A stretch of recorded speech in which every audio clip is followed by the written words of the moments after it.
Hello guys, Girish Chandra Murmu Bharat के अगले नियंत्रक और महालेखा परीक्षण नियुक्त किए जा चुके हैं, जो कि इनको शपथ दिलाई गई है किनके द्वारा? भारत के राष्ट्रपति रामनाथ कोविंद द्वारा।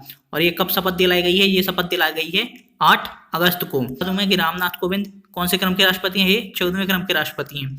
और ये गिरीश चंद्र मुर्मू जो हाल ही में भारत के नए सीएजी बनी है, वो कौन से क्रम के सीएजी बने हैं? वो भी 14वें क्रम के सीएजी बने हैं। इससे पहले जो सीएजी थे वो कौन थे? राजीव महर्षि थे। इनका कार्यकाल 7 अगस्त को पूरा हो गया है और 8 अगस्त को गिरीश चंद्र मुर्मू ने शपथ ली है नए सीएजी की। राजीव महर्षि कौन से क्रम के सीएजी अधिकारी थे?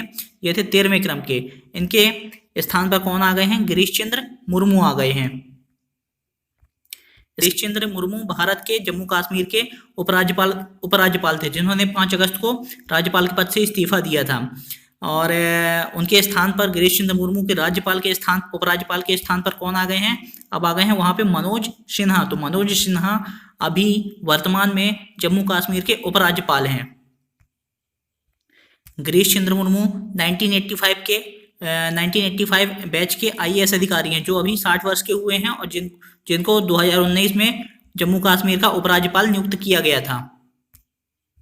आइए अब भारत के नियंत्रक एवं महालेखा परीक्षण यानी कि सीएजी के बारे में कुछ जान लेते हैं। भारत का नियंत्रक एवं महालेखा परीक्षण एक संवैधानिक पद है, मतलब इसका संविधान में उल्लेख है। सीएजी अधिकारी का संविधान में उल्लेख है, जिसका उल्लेख संविधान के 148 नंबर में है। अनुच्छेद कौन? भारत के सीएजी अधिकारी का उल्लेख संविधान के 148 अनुच्छेद में है।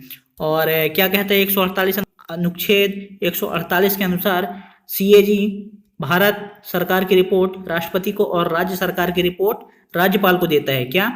148 के अनुसार सीएजी अधिकारी जो रहता है, भारत सरकार की रिपोर्ट राष्ट्रपति को और राज्य सरकार की रिपोर्ट राज्यपाल को देता है। सीएजी अधिकारी जो रहता है, भारत सरकार तथा राज्य सरकार के लेखों का अंकेक्षण करता है तथा संस्था केंद्र अथवा राज्य सरकार के अनुरोध पर किसी भी सरकारी विभाग की जांच कर सकता है सीएजी अधिकारी। सीएजी अधिकारी की नियुक्ति राष्ट्रपति द्वारा की जाती है। सीएजी अधिकारी का कार्यकाल जो रहता है 6 साल या 65 वर्ष होता है। इससे पहले वो जो भी हो जाए, 6 वर्ष का हो जाए या फिर वो 65 वर्ष की आयु का हो जाए, वो रिटायरमेंट ले लेता है।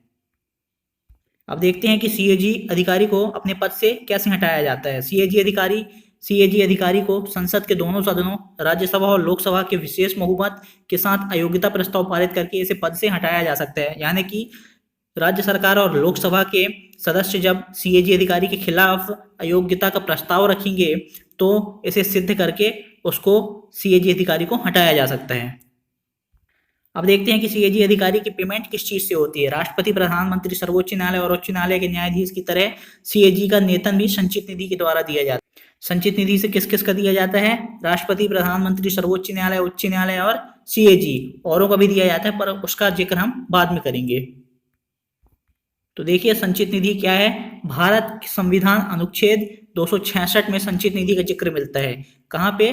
भारतीय संविधान के अनुच्छेद 266 में संचित निधि का जिक्र किया गया है, संचित निधि का उल्लेख किया गया है। सरकार को प्राप्त राजस्व जैसे प्रत्यक्ष कर, अप्रत्यक्ष कर, ऋण प्राप्ति, उधार लिया गया धन संचित निधि में ही जमा होते हैं और वहीं से राष्ट्रपति, प्रधानमंत्री, न्यायाधीश और सीएजी अधिकारी की पेमेंट होती है। अब देखते हैं कि भारत के सबसे पहले सीएजी अधिकारी कौन रहे हैं? वी नरहरि राव भारत के सबसे पहले नियंत्रक एवं महालेखा परीक्षण यानी कि सीएजी अधिकारी रहे हैं। कौन? वी